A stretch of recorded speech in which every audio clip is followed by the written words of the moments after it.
Imagine this. A patient walks into a clinical trial with chronic pain. They swallow a pill. Within an hour, their discomfort eases. Their shoulders relax. Their breathing slows. Later, researchers look at brain imaging. Activity has shifted in regions involved in pain processing. Dopamine pathways light up. Endorphins, the body's natural opioids, increase. Stress hormones begin to settle. In some studies, even immune markers change.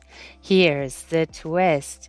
The pill contained no active medication, no anti-inflammatory drug, no analgesic compound, just an inert substance, a placebo. So what changed? This is where things get interesting. The improvement wasn't imaginary. The scans weren't faked. The chemistry wasn't symbolic. The patient wasn't making it up.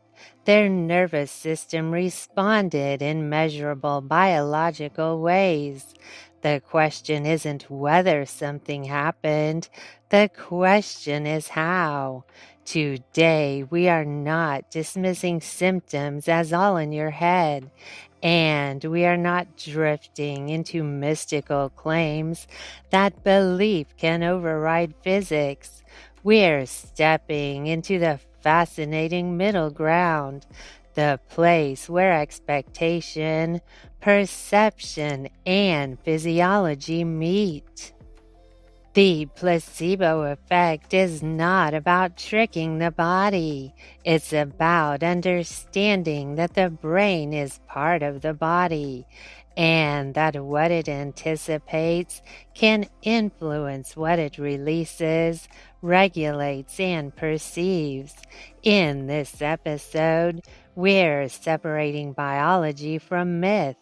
Because when you understand what's really happening, the story becomes far more powerful and far more grounded than either blind skepticism or magical thinking. Hello, beautiful listeners, and welcome back to Green Earth Essentials. I'm your host, Michelle Jackson. If you're new here, this podcast lives at the intersection of holistic wellness and grounded science. We talk about plant-based nutrition, sustainability, essential oils, nervous system health, and natural living, but we do it with curiosity and discernment. I care deeply about honoring traditional wisdom and lived experience, and I care just as deeply about evidence, physiology, and what research actually demonstrates, because wellness should be empowering, not confusing. Today's episode sits right in that sweet spot. We're exploring what the placebo effect really is, not the pop culture version, not the dismissive, it's all in your head version, and not the exaggerated claim that belief can override biology. We're going to look at what controlled research shows. We'll talk about the neurochemistry involved, dopamine, endorphins, stress pathways. We'll examine where the evidence is strong, where it's still emerging, and where the boundaries clearly are. And most importantly, we'll explore why understanding this phenomenon protects us from two extremes: hardened cynicism that ignores the brain's role in healing, and magical thinking that overstates what belief can do. The goal here isn't to debunk hope, it's to anchor it in reality. Let's get into it. Before we go any further, we need clean definitions because this topic gets distorted fast. In clinical research, a placebo is an inactive treatment. It might look like a real medication. Same size, same color, same packaging, but it contains no active therapeutic ingredient. Researchers use it as a comparison tool in controlled trials. If a new drug is being tested, one group receives the drug and another receives the placebo. This helps scientists determine whether the drug performs better than expectation and context alone. Now here's where language matters. The placebo response refers to any measurable change that happens after someone receives an inert intervention. That change might include reduced pain, lower anxiety, altered heart rate, or shifts in stress hormones. The placebo effect is more specific. It describes the portion of that improvement that can be attributed to expectation, conditioning, and the therapeutic context, not to an active chemical compound. In other words, something changes in the body because the person anticipates change. And let's be very clear about what this does not mean. It does not mean the person was pretending. It does not mean the symptoms were imaginary. It does not mean researchers were tricking people in some theatrical way. The brain is not separate from the body. It is an organ inside the body. When expectations shift, neurosignaling shifts. When neurosignaling shifts, chemistry can shift. When chemistry shifts, perception and physiology can follow. That is not mysticism. That is neurobiology. The placebo effect is not evidence that medicine is fake. It is evidence that context and belief are biologically active components of the healing experience. And once you understand that, the conversation becomes far more nuanced and far more interesting than the word placebo usually suggests. To understand the placebo effect, we have to zoom out and look at how the brain operates in general. For a long time, people assumed the brain worked like a camera. Something happens in the world, your senses record it, and your brain reacts. Modern neuroscience paints a different picture. Many researchers now describe the brain as a prediction engine. Instead of passively recording reality, it constantly generates forecasts about what is about to happen. It uses past experiences, memories, and learned patterns to predict incoming sensory information. Then it compares those predictions to what actually occurs. If the prediction is close enough, the brain doesn't need to update much. It simply runs the expected program. This framework is often called predictive processing, and it's widely discussed in neuroscience today. The details are still being refined, and scientists continue to debate how far this model extends. But the core idea that expectation shapes perception is strongly supported. Now bring that back to the body. If your brain predicts relief, it may dampen pain signaling pathways. If it anticipates threat, it may amplify stress responses. If it expects nausea, it may heighten sensitivity in the gut. Perception is not a raw download of reality. It is a construction guided by both incoming signals and prior expectation, but we need a bright line here. This does not mean thoughts can create physical reality at will.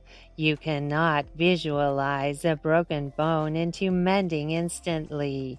You cannot imagine away an infection. What it does mean is that perception and physiology are tightly connected. The brain influences how signals are interpreted, how strongly pain is experienced, and how stress chemistry unfolds.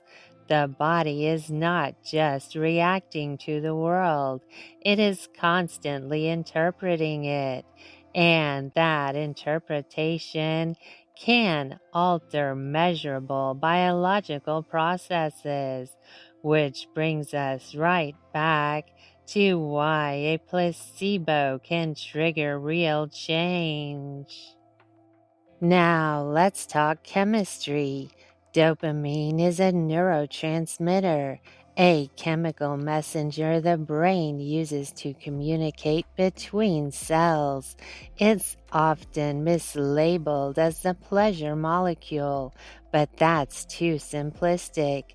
Dopamine is more accurately involved in motivation, learning, and anticipation. It spikes not just when something feels good, but when we expect something meaningful to happen. It's deeply tied to reward prediction.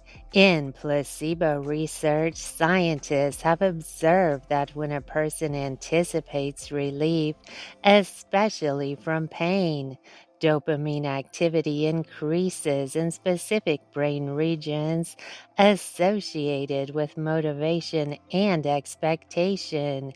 These changes are measurable with neuroimaging. The brain behaves as if something beneficial is on the way. That anticipation alone can shift how symptoms are experienced. Now, precision matters here. The evidence shows a relationship between expectation and dopamine release. It does not show that belief alone eliminates disease. Dopamine activation can influence mood, perception, and engagement with treatment. It does not regenerate damaged tissue or eradicate pathogens. Correlation is not a miracle, but it is meaningful. Think about this in everyday life. If someone believes a treatment will help, they may feel more hopeful. That hope can reduce stress reactivity. Lower stress can improve sleep. Better sleep can support immune function and mood stability. They may also be more consistent with their medication or lifestyle changes because they feel encouraged rather than defeated. That's not fantasy. That's behavioral and neurochemical reinforcement.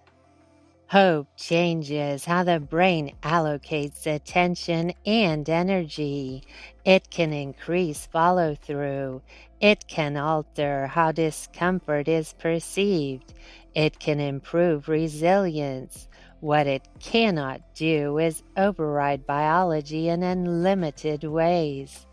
Dopamine doesn't grant superpowers, it modulates systems that already exist. And that distinction between influence and omnipotence keeps us grounded while still appreciating how powerful anticipation can be. Now we move into even firmer biological territory. Your body produces its own pain relieving chemicals. They're called endogenous opioids. Endogenous meaning produced inside the body. Endorphins are one type. These molecules bind to the same receptors in the brain that opioid medications target. They reduce pain signaling and create a sense of relief. This is not metaphorical, it's receptor level chemistry. In some placebo pain studies, researchers gave participants an inert treatment they believed was a powerful analgesic. Many reported significant pain reduction. Brain imaging showed decreased activity in pain processing regions. Then researchers introduced an opioid antagonist, a substance that blocks opioid receptors. One example is naloxone, which prevents opioids from binding to their receptors. When those receptors were blocked, the placebo induced pain relief disappeared. That's a remarkable finding. It suggests that in at least some cases, placebo analgesia works by activating the body's own opioid system. The brain anticipates relief and it releases internal painkillers. When the receptors are blocked, the effect is blocked. That is direct biochemical involvement, not imagination, not politeness toward researchers, not weakness. But we need a clear boundary.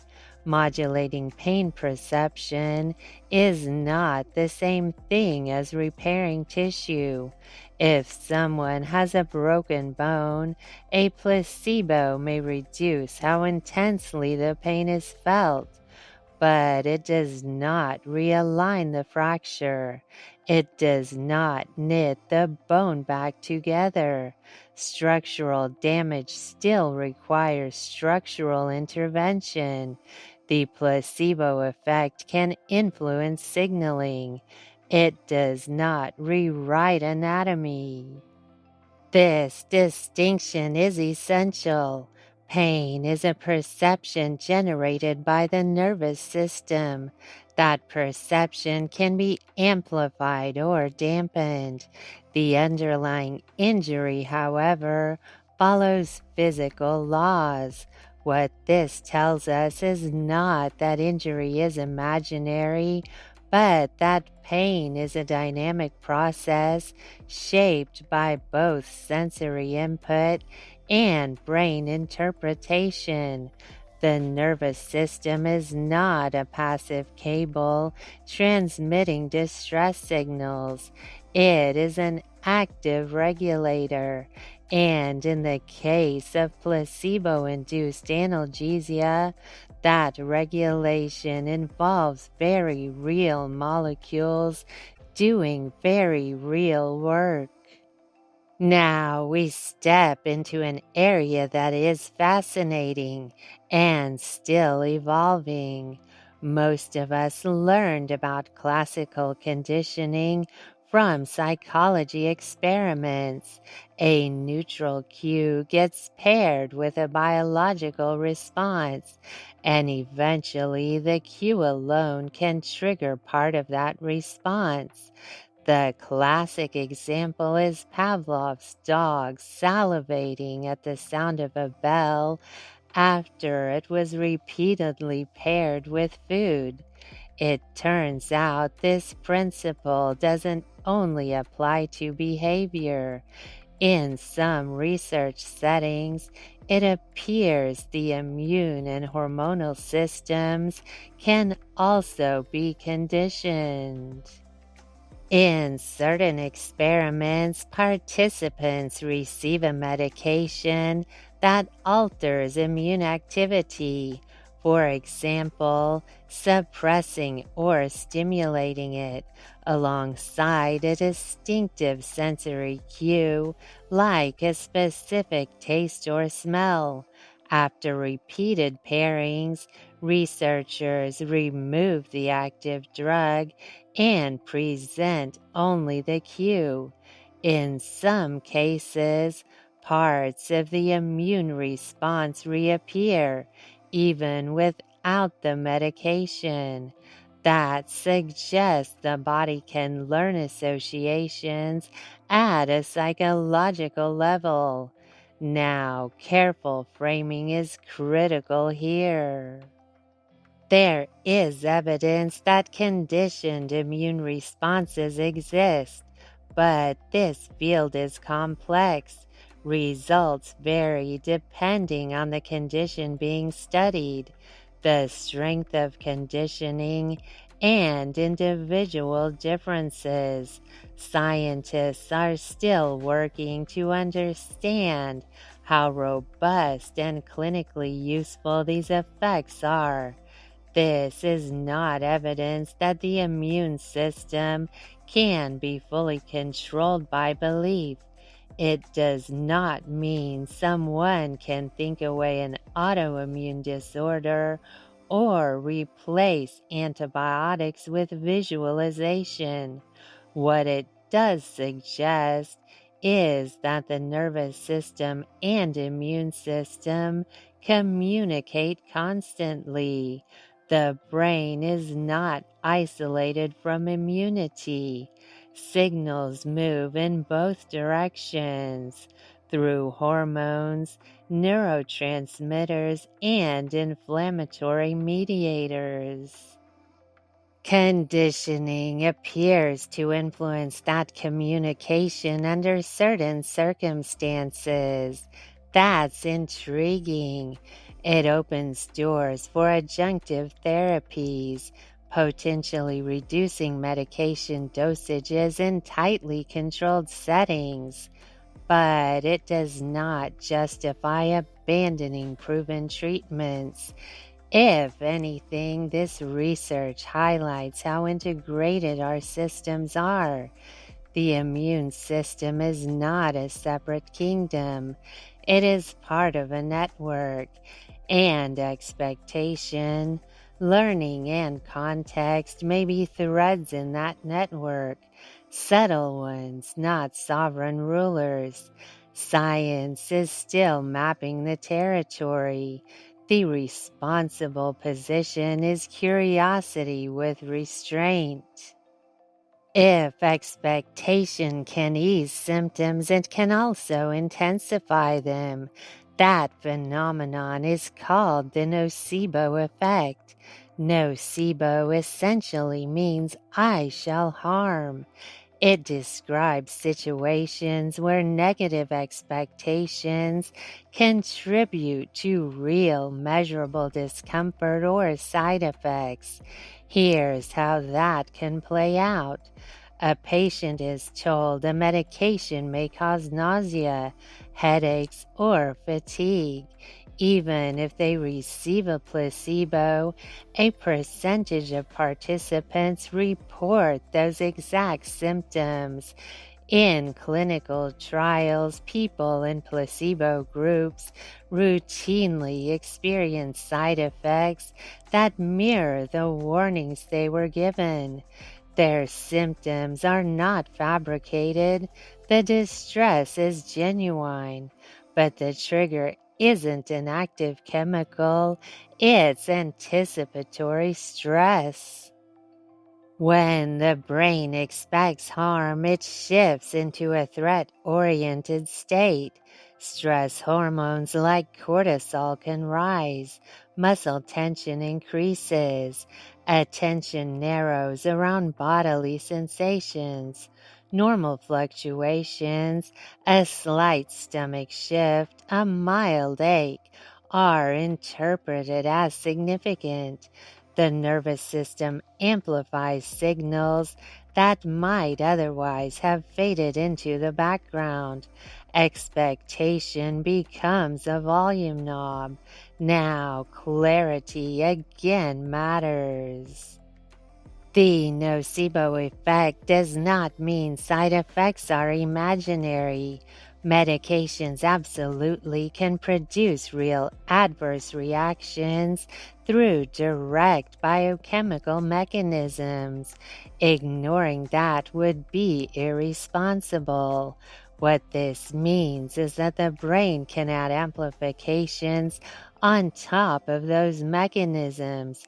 Fear and anticipation can heighten perception, intensify discomfort, and even contribute to measurable physiological stress responses.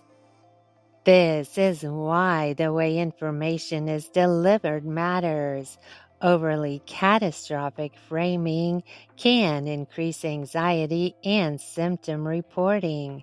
On the other hand, honest but calm communication can reduce unnecessary alarm without hiding risks. Understanding the nocebo effect protects us in two ways. It prevents panic when we experience symptoms that may be stress amplified, and it prevents dismissal of real reactions by assuming everything is just psychological. The nervous system can magnify or soften experience. Recognizing that gives us agency, not to deny biology, but to engage with it more intelligently. Now let's bring this into everyday life. Healing does not happen in a vacuum. It happens in a room, in a relationship, in an atmosphere. Lighting, tone of voice, scent, touch, familiarity, all of these shape how the nervous system responds. Environment matters. Trust matters. Ritual matters. When someone inhales an essential oil, there are real biochemical interactions taking place.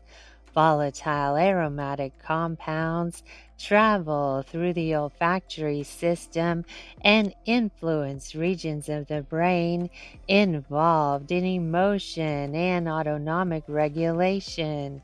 Certain constituents have been studied for calming or stimulating effects on the nervous system. That's chemistry, but there's also context. If a particular scent is repeatedly paired with safety, rest, and intentional relaxation, the brain begins to associate that aroma with a parasympathetic state, the rest and restore mode. Over time, the scent alone can cue the body to shift more quickly into that state. That's conditioning. It's learned association layered on top of biochemical action. The ritual, dimming the lights, applying the oil, taking slow breaths, reinforces the signal. The brain interprets the entire sequence as meaningful, and meaning influences physiology. None of this requires mysticism.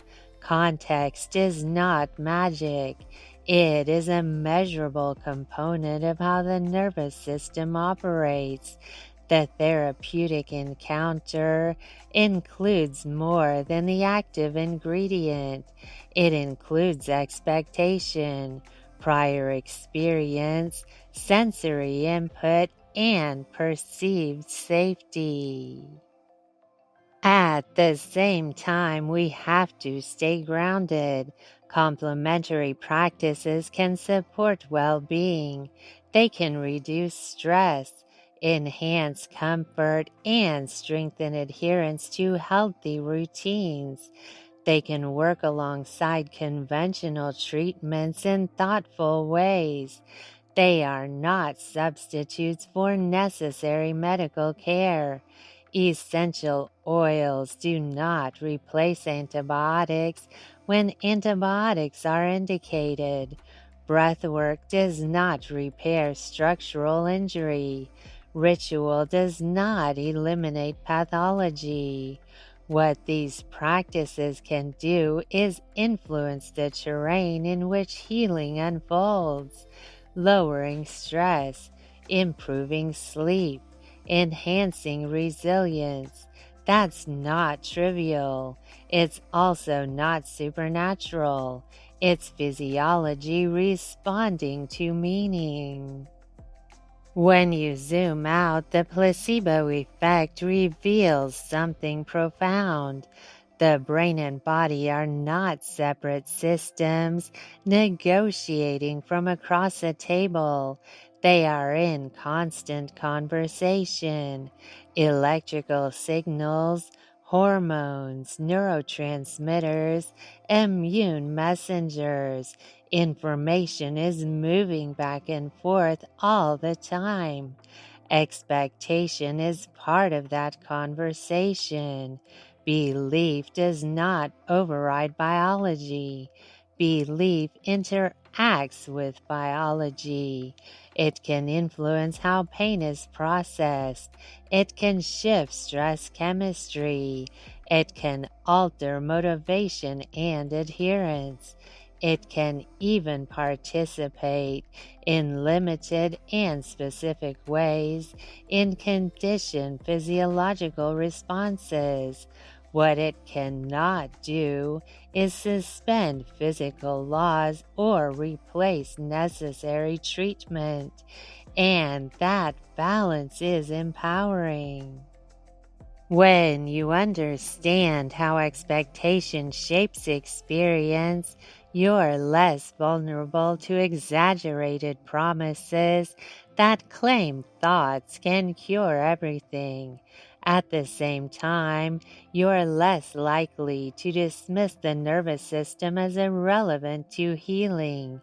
You begin to see the human organism as integrated, dynamic, and responsive.